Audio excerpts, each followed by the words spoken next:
वालेकुम, welcome back to my channel. So आज की वीडियो में मैं आपके साथ शेयर करने वाली हूँ चिकन पिज़्ज़ा की रेसिपी और साथ में मैं आपके साथ झटपट बन जाने वाला केक आपके साथ शेयर करूँगी। तो चलिए फटाफट से वीडियो को स्टार्ट करते हैं।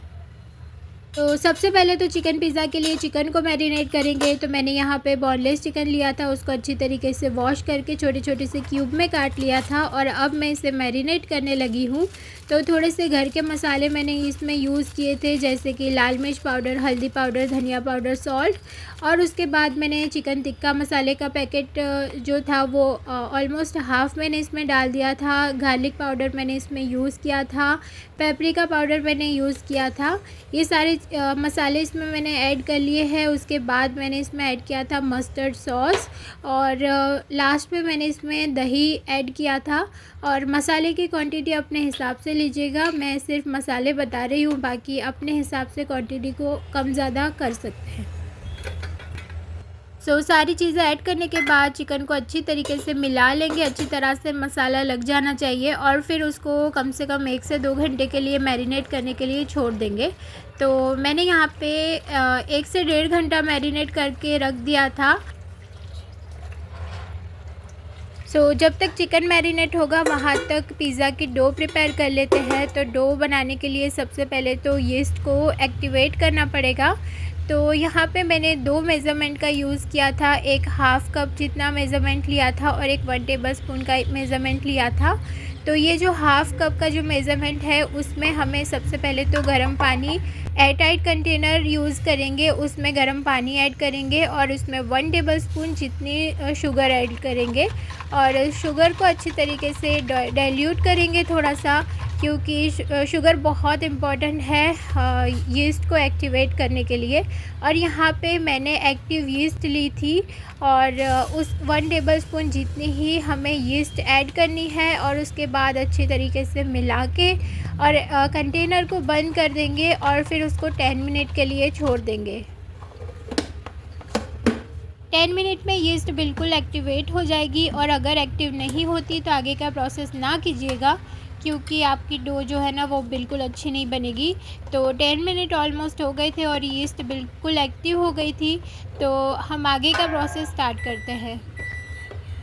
अब यहाँ पे मैंने 4 स्कूप जितना मैदा लिया था, जो हाफ़ कप वाला जो मेज़रमेंट था ना उसी का यूज़ करके मैंने 4 स्कूप मैदा लिया था। मतलब कि अगर 1 कप के बराबर होता है तो 2 कप जितना मैंने मैदा लिया था, पर वो हाफ़ कप का मेज़रमेंट था तो 4 स्कूप लिए थे, ठीक है।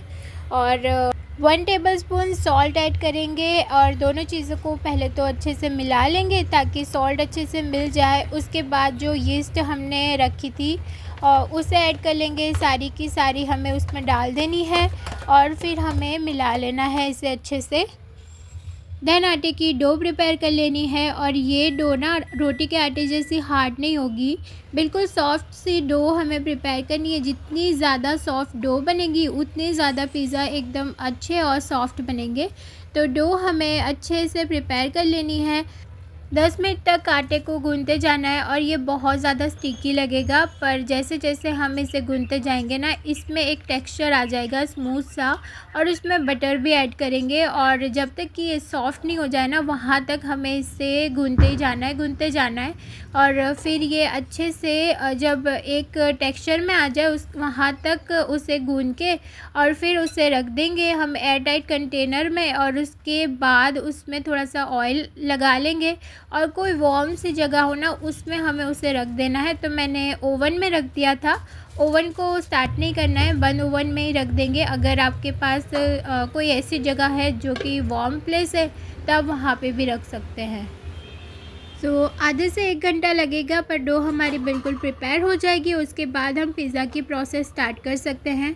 तो डो को मैंने रख दिया था और अब केक बनाने की तैयारी कर लेते हैं। अब मैं ओरियो केक बनाऊंगी। बहुत अच्छा लगता है, ये टेस्टी होता है, बहुत झटपट और इजीली बन जाता है और इसमें कोई ज़्यादा मेहनत भी नहीं लगती और बच्चों को तो बहुत पसंद आता है। और जिसको ओरियो पसंद है ना उसके लिए तो ये बहुत कमाल का केक बनता है। तो बहुत सिंपल सी रेसिपी है जो कि मैं आपके साथ शेयर कर रही हूँ। तो मैंने यहाँ पे 3 पैकेट्स बिस्किट लिए थे ओरियो के और उसको मैंने निकाल दिया था सबसे पहले तो। और फिर इन बिस्किट को क्रीम से हमें अलग कर लेना है, क्रीम अलग करेंगे और बिस्किट्स जो है ना वो हमें अलग रखनी है। अच्छा, इस वाले काम पे ना मैंने हस्बैंड को लगा दिया था कि आप मेरी हेल्प कर दो, तो उन्होंने सारी जो क्रीम थी वो अलग कर ली थी और बिस्किट को अलग कर दिया था। फिर मैंने बिस्किट को हाथ से क्रश करके जार में डाल दिया था और उसमें 1 कप मैंने मिल्क ऐड किया था और हाफ़ टेबल स्पून जितना बेकिंग सोडा मैंने ऐड किया था और 1.5 स्पून ही मैंने इसमें बटर ऐड किया था। और अब हमें इसको अच्छे से ग्राइंड कर लेना है सारी चीज़ों को।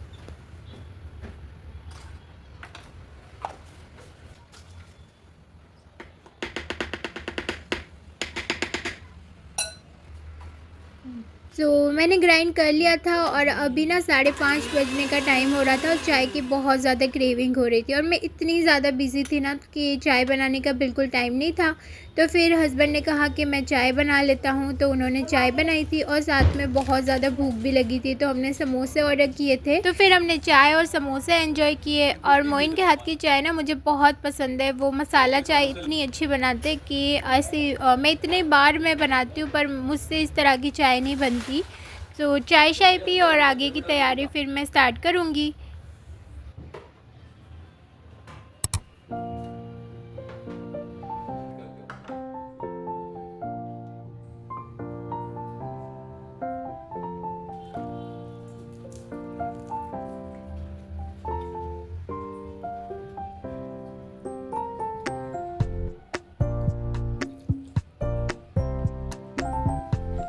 तो यहाँ पे केक बना लेते हैं और अब जो क्रीम को सेपरेट किया था ना, उसी क्रीम में हमने जो मिक्सर ग्राइंड किया है ओरियो का वो डाल देंगे और साथ ही में वनीला एसेंस ऐड करेंगे।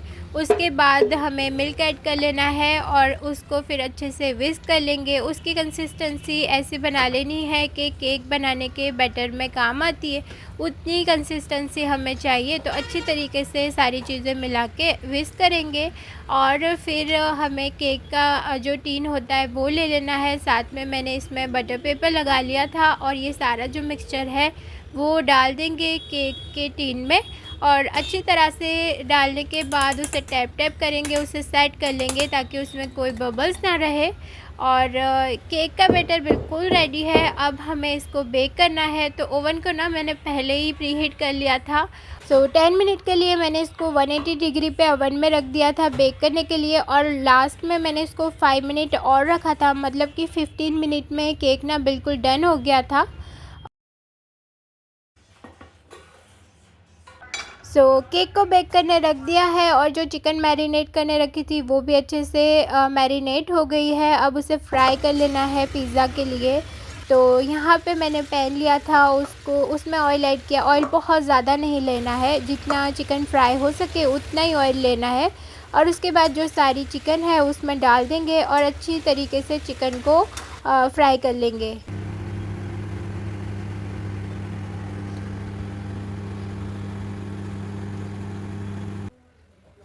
चिकन यहाँ पे बिल्कुल फ्राई हो गई है और अब मैं इसको प्लेट में निकाल के साइड में रख दूँगी। पिज़्ज़ा बनाने के लिए अगर आपको ये चिकन थोड़ी सी बड़ी लगती है तो आप इसको छोटे पीसेस में भी कर सकते हैं और अगर इतने पीसेस चाहिए तब भी आप इसे रख सकते हैं, बहुत टेस्टी लगते हैं।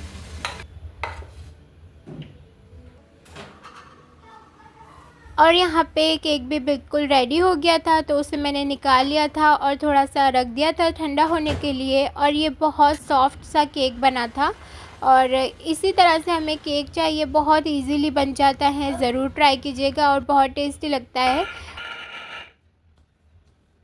और जो डो प्रिपेयर किया था पिज़्ज़ा के लिए वो भी बिल्कुल रेडी है और बिल्कुल फ्लफ़ी सा हो गया था। उसमें जो एयर है वो हमें निकाल देनी है और उसके बाद उसे थोड़ा सा आटा स्प्रिंकल करके मैंने उसको स्मूथ कर लिया था और उसको अब मैं 3 पीसेस में डिवाइड करूँगी। 3 पेड़े बना लेंगे हमें पिज़्ज़ा बनाने के लिए। इतने से डो में ना 3 पिज़्ज़ा आराम से बन जाते हैं और काफ़ी अच्छी साइज़ के।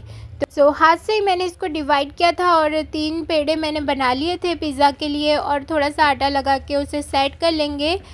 और अब पिज़्ज़ा बनाने के लिए हमें कोई फ्लैट सरफेस का यूज़ करना है। मैं यहाँ पे चॉपिंग बोर्ड का यूज़ कर रही हूँ और उसमें हाथ से प्रेस करेंगे और राउंड शेप बना लेंगे। और यहाँ पे फिर मैंने जो पिज़्ज़ा की जो प्लेट होती है ना, उस पे मैंने थोड़ा सा मैदा स्प्रिंकल कर लिया था और जो पिज़्ज़ा हमने रेडी किया था ना हाथ से प्रेस करके, वो हमें इस पे डाल देना है और अच्छी तरीके से हाथ से ही इसको प्रेस करते करते प्लेट की शेप तक हमें ले लेंगे। और साइड में हमें हाथ से ही प्रेस करके थोड़ा सा प्रेशर देके शेप दे देना है। कॉर्नर पे शेप देना बहुत ज़रूरी है ताकि जो पिज़्ज़ा की जो फिलिंग है ना, वो बेक होने के टाइम पे बाहर नहीं आए। और लास्ट में इस पे हमें फोक की हेल्प से होल्ड कर देना है पूरे पिज़्ज़ा पे। इससे ये होगा कि पिज़्ज़ा फूलेगा नहीं और अच्छे से बेक हो जाएगा। उसके बाद मैंने यहाँ पे पिज़्ज़ा सॉस लगाया था और कोई भी पिज़्ज़ा सॉस है वो आप यूज़ कर सकते हैं और उस घर पे भी बना सकते, बहुत इजीली बन जाता है। और यहाँ पे मैंने मोज़रेला चीज़ लिया था जो पिज़्ज़ा में यूज़ आता है। तो मोज़रेला चीज़ का क्यूब मुझे मिला, डाइस में नहीं मिला था।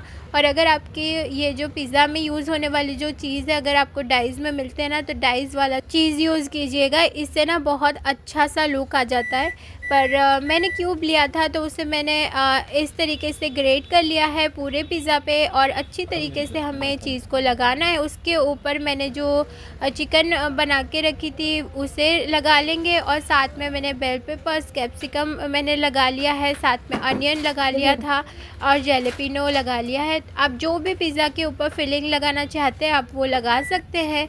और ऑलिव्स मेरे पास नहीं थे, जैलेपिनो था तो मैंने वो लगा लिया। इसके अलावा भी आप उसमें कोई और चीज़ें भी यूज़ करना चाहते हैं ना, तो आप कर सकते हैं। जैसे आपको पिज़्ज़ा की फिलिंग करनी हो वैसे ही आप पिज़्ज़ा की फिलिंग कर सकते हैं। उसके ऊपर फिर मैंने जो नॉर्मल वाला जो चीज़ होता है जो घर पे यूज़ होता है, वो वाला चीज़ मैंने भर भर के पिज़्ज़ा पे ऐड किया था और अच्छी तरीके से इसको फैला लिया है। और अब प्री हीटेड ओवन में हमें इसे बेक करना है। ठीक है, तो अब इसको बेक करने के लिए मैंने सबसे पहले तो हाई रेक का यूज़ किया था और पिज़्ज़ा को रख देंगे और 180 डिग्री पे मैंने रखा था। एटलीस्ट 20 मिनट तक हमें पिज़्ज़ा को बेक कर लेना है। तो सबसे पहले तो मैंने 5 मिनट के लिए जो रैक रखा था उस पर पिज़्ज़ा को बेक किया था। उसके बाद जो रैक है वो हटा दिया था और फिर 15 मिनट के लिए फिर से पिज़्ज़ा को बेक किया था। तो 20 मिनट में ना अच्छे से पिज़्ज़ा बेक हो जाएगा।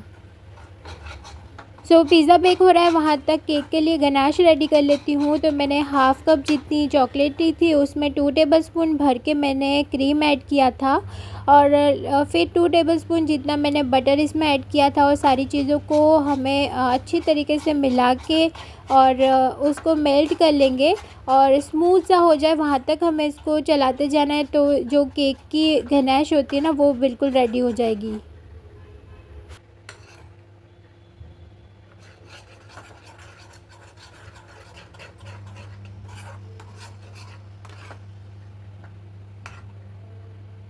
गैनाश बिल्कुल रेडी हो गई थी और मैंने इसको थोड़ा सा ठंडा कर लिया था। और यहाँ पे ना मोबाइल मेरा बिल्कुल डिस्चार्ज हो गया था, बंद हो गया था, तो इसलिए जो हाफ़ में शूट कर नहीं पाई। अभी मैं चार्जिंग में लगा के इसको शूट कर रही हूँ। तो मैंने केक पे अच्छे से गैनाश को स्प्रेड कर लिया था। उसके ऊपर मैंने 2 ओरियो बिस्किट लगा ली है और यहाँ पे वाइट चॉकलेट को मैंने क्रश कर लिया था और वाइट चॉकलेट ना केक के ऊपर मैंने स्प्रिंकल कर लिया था। अच्छी तरीके से केक पे लग जाना चाहिए, साइड में भी और ऊपर भी मैंने वाइट चॉकलेट से बिल्कुल कवर कर लिया था। उससे ना केक की लुक बहुत अच्छी आती है।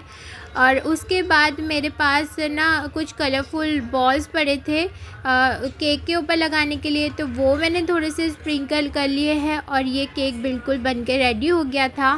फिर उसको सेट होने के लिए 2 घंटे के लिए फ्रीज़ में रख देना है। और मेरे पास कम टाइम था ना, तो मैंने आधे घंटे के लिए उसको फ्रीज़र में रखा था, तो आधे घंटे में बिल्कुल सेट हो गया था। और यहाँ पे जो पिज़्ज़ा है ना, वो भी मैं एक एक करके सारे पिज़्ज़ा जो है वो बेक कर रही थी।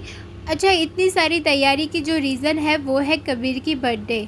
ठीक है, तो आज कबीर की बर्थडे है। वैसे उसकी बर्थडे तो मार्च में आती है, पर मार्च में तो रमज़ान है और पता नहीं बर्थडे सेलिब्रेट होगी या नहीं।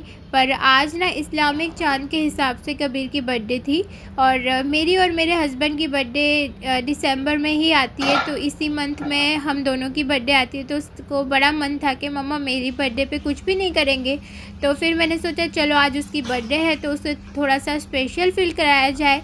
तो ज़्यादा हमने सेलिब्रेशन नहीं किया था, बस उसके फ्रेंड्स को बुलाया था और उसके बाद हमने घर पे ही केक और पिज़्ज़ा जो मैंने बनाया था उससे काट के ना हमने सेलिब्रेट कर लिया था। तो खुश हो गया था कबीर।